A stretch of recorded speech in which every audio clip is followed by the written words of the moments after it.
তুমি চাইলেই হতে পারতে একটা কাঠগোলাপ, অথবা অরণ্যের কিছু সাদা বনফুল।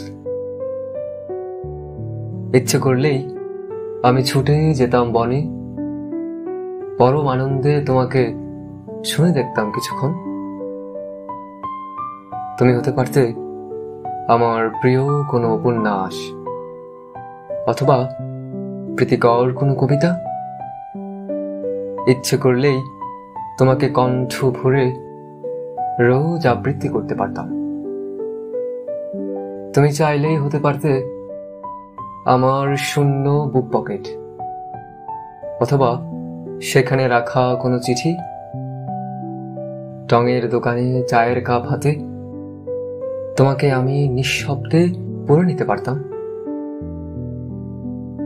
কিন্তু তুমি হলে একটা ধূমকেতু। তোমাকে দেখব বলে আমি আকাশ পানে চেয়ে থাকি শত বছর। তোমাকে দেখব বলে কেটে যায় আমার পুরো জীবন জন্মান্তর।